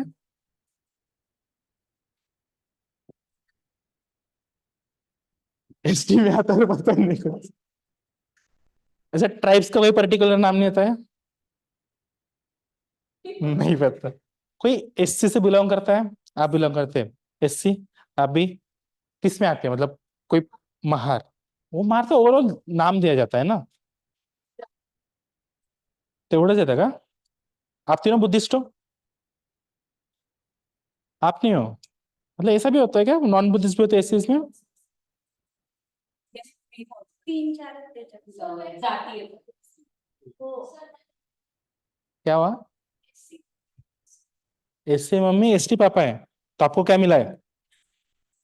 एसटी मिला। चलो, मेरा वो पॉइंट नहीं था सच। मैं यहाँ पे कोई स्टीरियोटाइप लेके नहीं आया हूँ, ना बनाना चाहता हूँ, बस पूछना चाह रहा हूँ जिस बैकग्राउंड से आप बिलोंग करते हो, कभी प्रॉब्लम आई जीवन में? हम्म? किसी को आई है? आपको नहीं आई है? आपको आई है कभी फाइनेंशियल प्रॉब्लम? एजुकेशन नहीं, हम्म। पेरेंट्स को या उसकी वजह से उनको एम्प्लॉयमेंट अच्छी नहीं मिली, उसकी वजह से फिनेंशियल पहले जनरेशन में थी, लेकिन अभी के लिए नहीं है? पर्सनली आपको पर्सनली कुछ नहीं मिला? आपको आपको क्या प्रॉब्लम फेस करनी पड़ी है? सब अभी कम हो गया? मतलब होता है इंडिया में अभी, राइट? चलो, दो अलग अलग वर्ड से। अभी अभी पूछा था हमने वर्कर क्या होता है? क्या होता है वर्कर? मजदूर? कौन होता है worker? Roma, who is employed? पक्का? ये डिफिनेशन है। अब एनसीईआरटी ने अब कॉम्प्लिकेटेड के लो या एक अच्छा कंसेप्ट के लो, एक वर्कर की डेफिनेशन बताने के लिए उन्होंने पहले दो तीन चीजें एक्सप्लेन की, ठीक है? ये देखो, पहले बोलते हैं वेन, जब भी कोई फार्म पे कुछ उगा रहा है फार्मर, वो आगे जाके प्रोसेस होगा इंडस्ट्रीज में, फिर वो आगे जाके ट्रांसपोर्ट होगा, फाइनल कंज्यूमर को आएगा। मतलब प्राइमरी एक्टिविटी से चालू हुआ, सेकेंडरी में घुसा, फिर वो टर्शरी में गया, और फाइनली आउटपुट निकल के खत्म हुआ। ये सारी चीजें काफी मॉनिटरी टर्म्स में कन्वर्ट हुई अल्टीमेटली। ये जो फार्म में प्रोड्यूस हुआ कोई चीज, वो जो बेचा गया, ये फाइनली आउटपुट किसको हुआ? नेशनल इनकम को या जीडीपी को? तो यहाँ पे क्या है? Total money value of all such goods and services produce in a country, specific country की बात कर रहे हैं इंडिया में, उसको क्या कहते हैं हम? Gross domestic product. और लेकिन यहाँ पे क्या, इन अ कंट्री की बात की है। जो आपके कई किसी के रिश्तेदार भाई बहन फॉरेन में है, किसी के भी, हाँ है, रेमिटेंसेस आते हैं उनके, जॉब कर रहे हैं? नहीं, क्या कर रहे हैं रोमा फिर? वो भी आप यूपीएससी कर रहे हैं? अभी छुट्टी हो? जॉब, बाहर से पैसे आते हैं, जीडीपी में बाहर के कैलकुलेशन नहीं होते, लेकिन बाहर से भी कंट्रीब्यूशन भेज रहा है, जब उनकी इनकम भी ऐड हो जाती है तो उसको क्या कहते हैं हम?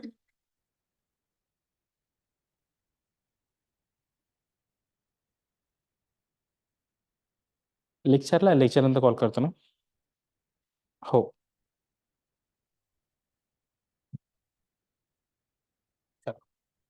GDP plus contributions from foreign, ठीक है? Net factor income from abroad कहा जाता है, मैक्रो इनकम इसमें आप डिटेल में पढ़ोगे, बस ऐसा समझो जो कंट्री में प्रोड्यूस हुआ है प्लस बाहर की कंट्री से जो इनकम आई है, उन दोनों को मिला के क्या कहोगे आप लोग? Gross national, GNP.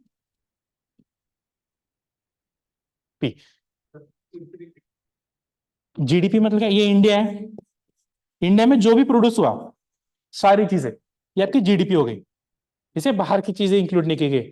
अभी अगर आदित्य का कोई फैमिली मेंबर है, उसने सपोज यूएई में काम कर रहा है, उसने पैसा कमाया और इंडिया में भेजा, पैसा कमाया कहां से था? ओरिजिन कहां पे हुआ पैसे का? यूएई में, लेकिन पैसा आया कहां पे? सोर्स जनरेशन इंडिया में नहीं था, मतलब बाहर का मनी, तो वो बाहर का मनी जब इसमें ऐड होगा जीडीपी में, तब उसको बोलेंगे ग्रॉस नेशनल प्रोडक्ट। खुद की इनकम प्लस बाहर की इनकम। फार्मिंग करते हो आप लोग, फार्मिंग में जब सिर्फ क्रॉप्स डाल के रखिए, उन क्रॉप्स की इनकम आपकी नॉर्मल जीडीपी रहेगी, लेकिन साइड इनकम आपकी पोल्ट्री फार्मिंग ऐड कर दोगे, तो पोल्ट्री फार्मिंग ऐड करोगे उस क्रॉप की इनकम में, तब जाके जीएनपी बनती है, अदर इनकम जो बाहर से आती है। ठीक है, अब एनसीईआरटी कहती है those activities which contribute to gross national product, GNP, खुद की कंट्री की इनकम प्लस बाहर की कंट्री से जो आई इनकम है हमारी, उन सब में जो भी कंट्रीब्यूट करेगा, जो भी एक्टिविटीज कंट्रीब्यूट कर रही, उसको इकोनॉमिक एक्टिविटी कहा जाता है। उन्होंने स्पेसिफिकली कहा है सिर्फ इंडिया में जो एक्टिविटीज हो रही वो नहीं, बाहर से एक्टिविटी होके भी इंडिया में कंट्रीब्यूट कर रही, उन सबको मिला के वो सारी एक्टिविटीज जो इकोनॉमिक टर्म्स में गिनी जाएगी, उसको इकोनॉमिक एक्टिविटी का नाम देंगे। और इन्हीं इकोनॉमिक एक्टिविटीज में जो भी बंदा कंट्रीब्यूट कर रहा है उसको वर्कर कहेंगे। क्या बोल रहा है? All those who are engage in economic activities whatever capacity, high और लो, लेबर हो या आईएएस ऑफिसर या बिलियनियर हो, सभी उनको क्या कहेंगे। अब एक वर्कर की डेफिनेशन बताने के लिए इन लोगों ने क्या क्या बताया। जीडीपी क्या होता है, क्या होता है GDP? Total money value of goods and services produce within a country, clear cut, within a country in 1 year generally. ठीक है, और जीएनपी क्या होता है? Addition of foreign income, source other country होना चाहिए, बस उसका एडिशन हुआ तो जीएनपी बन गया, ग्रॉस नेशनल प्रोडक्ट। अब इन एक्टिविटीज जो है, इनको जो कंट्रीब्यूट करे, इनको क्या बोलेंगे हम? Economic activities. यही इकोनॉमिक एक्टिविटीज जो काम कर रहे, इनको हम बोलते हैं, मतलब इकोनॉमिक एक्टिविटीज जो कंट्रीब्यूट कर रहे काम काम करके, उनको क्या बोलेंगे हम? अच्छा, वर्कर क्लियर है? किसी को ये वर्कर की डेफिनेशन पता थी जीवन में? इतना बड़ा भी होता है वर्कर? बड़ा है छोटा है वर्कर इस डेफिनेशन के हिसाब से? आदित्य खुश, कल से मैं लेबरर भी बन सकता हूँ। बड़ा है, लेकिन यहाँ पे क्लियर मेंशन है ना, हाई और लो, मतलब चपरासी से लेकर अंबानी तक सभी किसी में आएंगे। अगर अंबानी को आप वर्कर कह दो तो अंबानी अगले दिन आपको वर्कर बना देगा, सही बात है ना?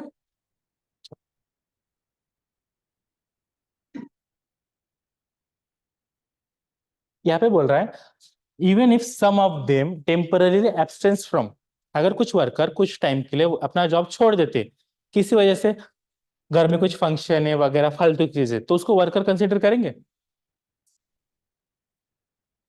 अल्सो वर्कर ना, एग्जैक्टली वही का। जो सेल्फ एम्प्लॉयड होते हैं, सेल्फ एम्प्लॉयड पता है क्या होता है? एंटरप्रेन्योर है। चलो, the nature of employment in India is multifaceted, मतलब क्या कहना चाहते हैं?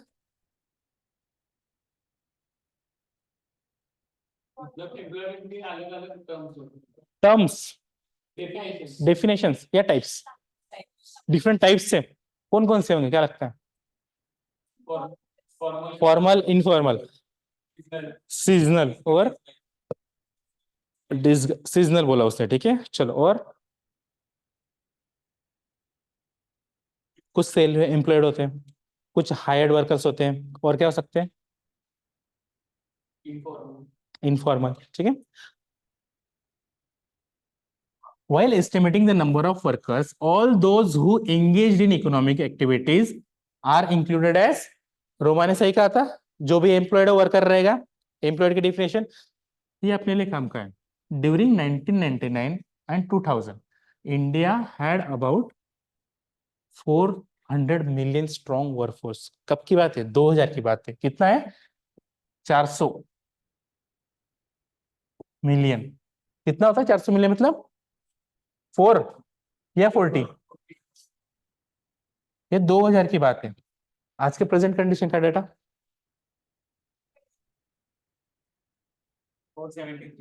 20, कितना है?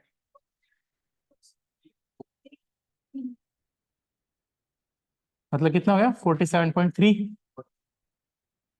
अगले 10-12 साल में से 7 करोड़ बढ़ा है। तो अब प्रेजेंट कितना होगा 2023-24 में या 21-22? कुछ पता है? ये डेटा एक बार लेटेस्ट वाला डेटा फाइंड करना, कहीं पे सर्च करो, थोड़ा पता चल जाएगा, ठीक है। ये डेटा अपने लिए अभी काम का है, ठीक है। अभी जितने डेटा आएंगे एम्प्लॉयमेंट रिलेटेड वो आपको नोट डाउन करते चलने, मतलब एनसीईआरटी में रखो, ठीक है। ये देखो, the rural workforce constitute 3/4 of 400 million, जितना भी वर्कफोर्स था उस टाइम पे उसका 3/4 वो कह रहा है रूरल था। पॉसिबल है? पर कैसे पॉसिबल है कि अगर 40 करोड़ लोग वर्कफोर्स में आते हैं, एम्प्लॉयड हो रहे, एम्प्लॉयमेंट सब तरीके के एम्प्लॉयमेंट, ठीक है, उसमें से 3/4 बोल रहा है, 3/4 कितना होगा? 300 या 30 करोड़ लोग रूरल एरियाज में काम करते हैं। ये पॉसिबल है? लगता नहीं, लेकिन इंसाइड बोलता है, मतलब है तो। कैसे? एग्रीकल्चर, कितना पॉपुलेशन डिपेंडेंट है एग्रीकल्चर पे? More than 50%।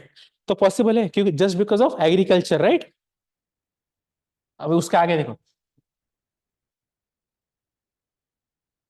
ठीक है, ये तो सबको पता है ना, main form the majority workforce in India. किसी को लगता है फीमेल वर्कफोर्स ज्यादा है इंडिया में? तो ये यहाँ पे रोमा, आपको लगता है पक्का? About 70% of the workers are men and the rest are, ये अच्छी बात है या बुरी बात है? ये सबसे पहले निकला उसका, बुरी बात है। क्यों रोमा, गलत क्यों है? हाँ, 70% मेन है वर्कफोर्स में, 30% वुमेन है, ये गलत या बुरा क्यों है? आपको लगता है इंडिया में वुमेन्स को इक्वल चांस नहीं मिलता है? कौन से जॉब में नहीं मिलता है?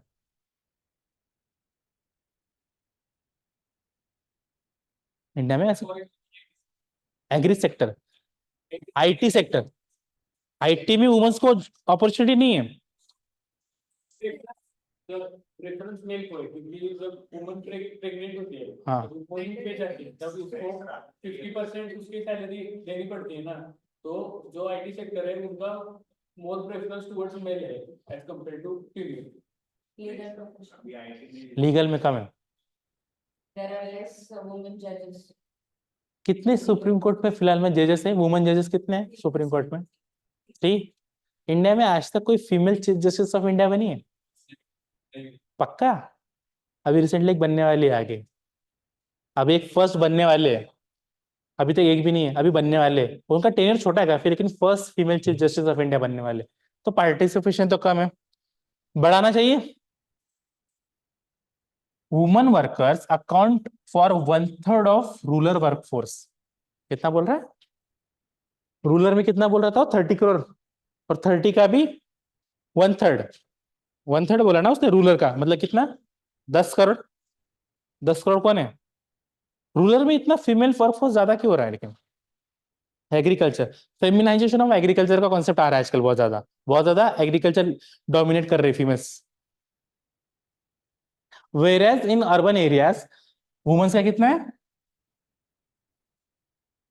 तो अर्बन में क्या हो रहा है इस साल कि वहां पे एकदम से कम हो जाता है उनका participation? Male migration, urban areas में मेल माइग्रेशन ज्यादा था comparative female migration, right. Production, manufacturing sector में वुमेन्स को कम ज्यादा प्रेफरेंस दिया जाता है, ठीक है। और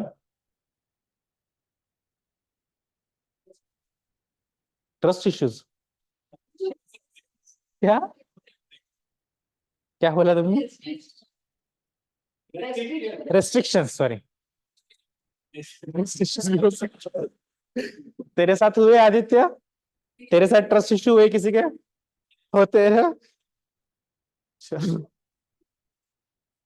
यहाँ पे ये बताया गया है, womens carry out works like cooking, fetching water and fuel wood and participate in farm labour. They are not paid wages in cash or any form of grains. At times, they are not paid at all. For this reason, these women are not categorized as, यही सबसे बड़ी दिक्कत है। अगर इनको categorise कर ले as a worker, household में भी जो वर्क, आपकी मम्मी घर में काम करते मेजोरिटी, राइट, उनको वर्कर कहा जाता है। उनको हम हाउस वाइफ बोले कह देते हैं, वर्कर के डेफिनेशन में डालते कभी? क्यों नहीं डालते? क्योंकि मॉनेटरी टर्म्स बेनिफिट नहीं ना। तो ये अच्छी बात है बुरी बात है? तो करना चाहिए इनको मॉनेटरी टर्म्स में।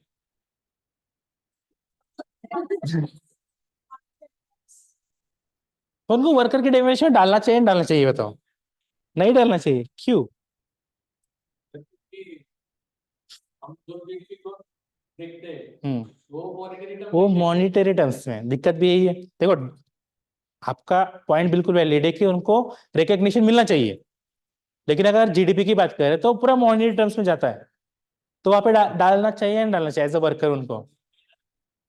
फिर रिप्रेजेंटेशन वैसे भी नहीं मिलेगा, आप क्या करोगे? अगर वहां पे वर्कर एज अ वर्कर डालोगे नहीं, तो दिक्कत क्या है? उनको रिकग्निशन नहीं मिल रहा है, तो इसका क्या करोगे फिर आप? डेफिनेशन चेंज करो। क्या होनी चाहिए फिर एक वर्कर की डेफिनेशन? सोशल एस्पेक्ट बोलना चाहिए वर्कर की डेफिनेशन में। जैसे इन्होंने कहा सोशल एस्पेक्ट आना चाहिए वर्कर की डेफिनेशन में। जैसे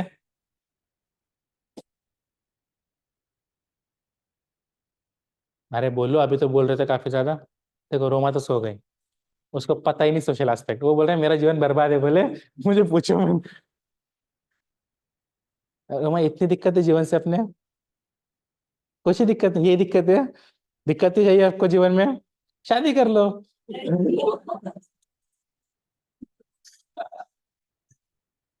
पूछो इन मैम से, अभी से 2 ही महीने हुए हैं, फिर भी इतने नीचे झुक के बैठ चुके हैं। अगली बार मुझे दिखेंगे भी नहीं। इतनी ज्यादा बर्बाद होती शादी? पता नहीं। अब मैं आदित्य से क्वेश्चन पूछ नहीं सकता ना ये। आदित्य, तेरी शादी हुई है? करनी तुझे, करनी तुझे, देखो कितना उतावला है वो। करनी बोले मुझे शादी। चलो बताओ, क्या पूछ रहा था लेकिन मैं? गूगल को ऐड करना चाहिए कि नहीं। अगर उसमें हम उनको इंक्लूसिव ले लेते हैं हाउसवाइफ के वर्क को, तो फिर रियल वैल्यू नहीं पता चलेगी। रियल वैल्यू नहीं पता चलेगी। सर उनको जैसे डेजिग्नेशन देना है या फिर उनकी डिग्री बढ़ाने के लिए, तो वैसे तो रिजल्ट करना अगर वुमन को जीडीपी में इंक्लूड किया हम्म। तो रिलेशन, जो फैमिली का रिलेशन है वो कॉन्ट्रेक्चुअल ज्यादा लगेगा फैमिली का रिलेशन है, कॉन्ट्रेक्चुअल ज्यादा लगेगा। एंड कॉन्ट्रेक्चुअल ये सोशियोलॉजी पढ़ के आया है, इसके बातें मत सुनना ज्यादा। हाँ। ये बात तो लेकिन सही है उसकी, फैमिली रिलेशन कॉन्ट्रेक्चुअल। ठीक है, ये बोल रहा है अगर वुमेन्स को एज अ वर्कर ट्रीट किया जाए तो फैमिली रिलेशन कॉन्ट्रेक्चुअल लगने लग जाएंगे।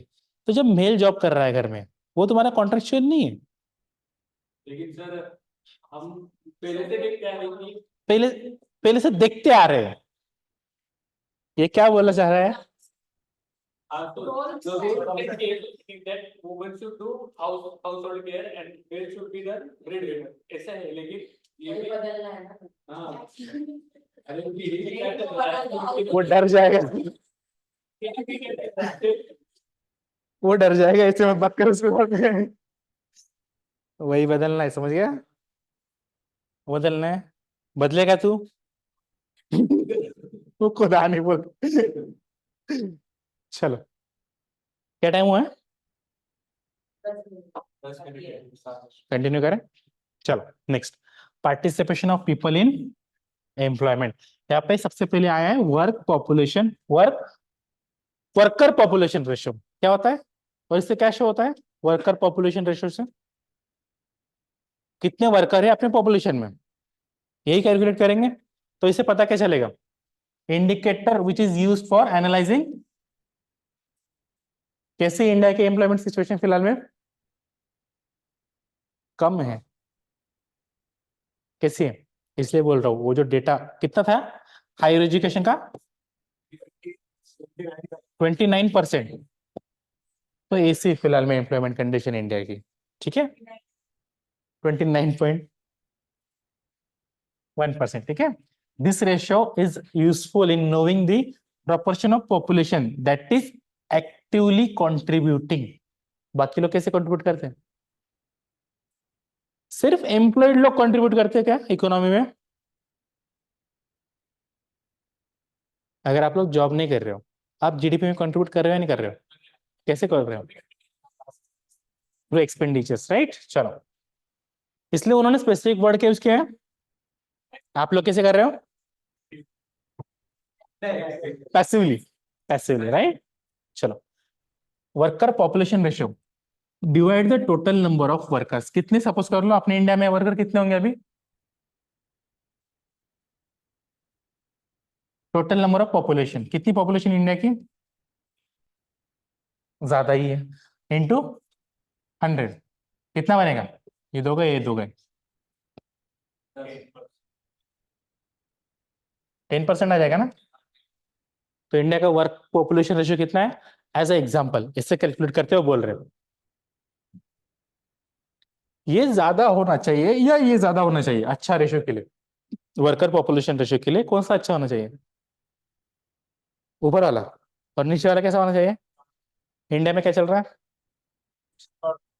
पॉपुलेशन बढ़ रहा है, और ऊपर वाला बढ़ रहा है कम हो रहा है? पक्का?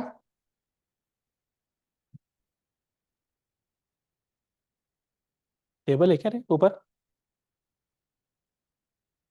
चलो इधर देखो, ये टेबल दिख रहा है, कब का है? मैंने पहले ही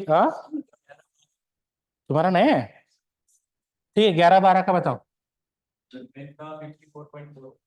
मतलब मेरी एनसीईआरटी पुरानी है, जिसमें पावर्टी का चैप्टर था।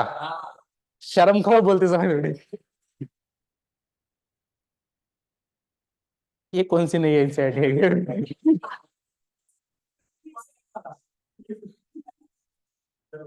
ठीक है, 11-12 का डेटा बताओ।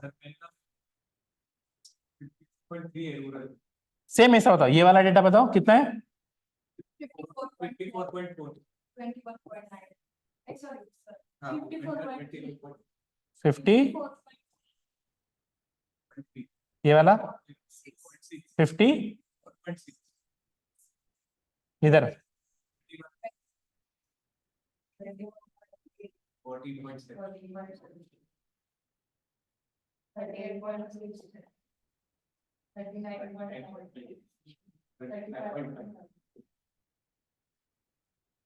वर्कर पॉपुलेशन रेशियो टोटल कितना है इंडिया का? अराउंड 39, मतलब कम हुआ है 2000 से लेके अगले एक डिकेड में कम हुआ। ये अच्छी बात है।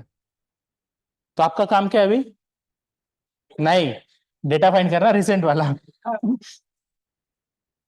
उसको पढ़ाने के बाद तो बाकी की बात में, ठीक है, प्रेजेंट में क्या है। लेकिन देखो यहीं पे दिख रहा है कि अगले डिकेड में कम हुआ है। मेजर हाइलाइट्स क्या है? रूरल एरिया में ज्यादा है, देखो यहाँ पे भी देखो, रूरल एरिया में वर्कर्स ज्यादा है कंपेरेटिव टू अर्बन एरियाज। क्यों? एग्रीकल्चर सबसे ज्यादा मेजोरिटी फैक्टर है। और रूरल एरिया में एक फैक्टर भी होता है ना, क्या हो सकता है कि ज्यादा देर तक आप लोगों को खाली नहीं बैठने देते गाँव में लोग, पढ़ने पे ज्यादा फोकस नहीं होता है। 10वीं 12वीं होगी, कुछ ना कुछ काम धंधा ढूंढ, तो मिल में लग जा, कहीं से छोटी फैक्ट्री हो गाँव के अंदर उसमें लग जा, कुछ भी कर, काम धंधा कर। अर्बन एरियाज में वो फैक्टर नहीं होता है, इसलिए वहां पे कम एज में वर्कर ज्यादा बन जाते हैं, number of workers. Urban areas में क्या फोकस होता है? तो एजुकेशन ले, 10वीं पढ़ 12वीं पढ़, फिर इच्छा लगे ग्रेजुएशन कर, ग्रेजुएशन में कुछ नहीं हुआ पोस्ट ग्रेजुएशन कर, वहां पे जॉब नहीं मिला पीएचडी कर, फिर भी मिला चल अभी यूपीएससी में आ जा। अगले जा पढ़ते जा, फिर शादी कर ले, फिर तेरी बीवी को पढ़ा, वो भी नहीं कलेक्टर बने तो उसको बच्चे को बना। तुम बनाओ एजुकेशन और तुम्हारा एम्प्लॉयमेंट गया तेल लेने के लिए, सही बात है।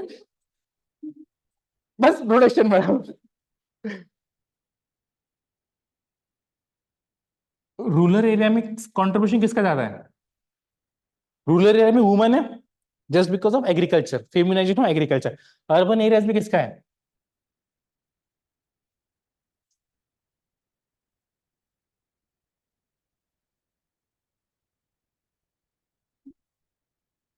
ओवरऑल रूरल एरिया में वर्कर ज्यादा है कंपेयर टू अर्बन वाला। ये वाला डेटा ये भी यहाँ पे वही ना, अलग तो कुछ नहीं चल रहा है ना। कितना बड़ा है यहाँ पे? 54, 54, 53। वुमेन्स का घटा है टोटल, वुमेन्स का घटा है। अभी क्या लगता है प्रेजेंट कंडीशन में और घटा होगा? पक्का? रूरल इंडिया में वुमेन्स बढ़ी है, रूरल इंडिया में वुमेन्स बढ़ी है 54, और अर्बन में कितना है वुमेन्स का? एटलीस्ट अर्बन में बढ़ना चाहिए था वुमन का। 29 से कितना हो गया?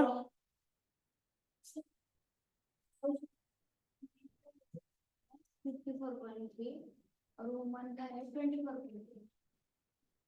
ये वुमन का है ना, हाँ तो वही कहना चाह रहा मैं, ये देख ये बात कर रहा हूँ, वुमन है ना ये रूरल एरिया में 29 थी, तो वो घटा है।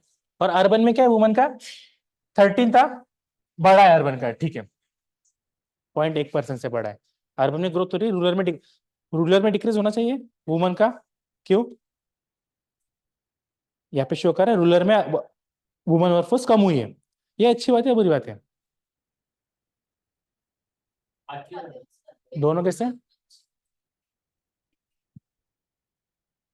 अवेयरनेस स्प्रेड हुआ तो जो रूरल वुमेन है उनको एजुकेशन के चांसेस मिल रहे हैं, इसलिए वो वर्कफोर्स कम हो रहा है। हम्म। सोशल एस्पेक्ट की वजह से उनको जॉब करने की अपॉर्चुनिटी। गुड। और किसी के पास कोई रीजन है? तो आपका होमवर्क क्या है? आज कुछ होमवर्क मिला ही ना आप लोगों को? क्या मिला? ये कब हुआ? 5 मिले अभी आपको? क्या मिला आज? ऑर्गेनिक फार्मिंग, इस चैप्टर का कुछ नहीं है? चैप्टर का है ना पहले, इस चैप्टर का अनएम्प्लॉयमेंट डाटा फाइंड आउट।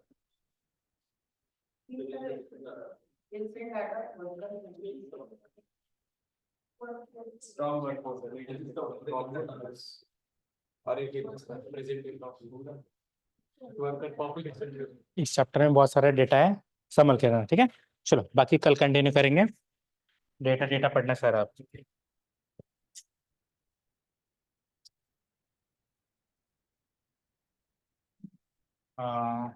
है ना, रिकॉर्डिंग स्टॉप करना पड़ा।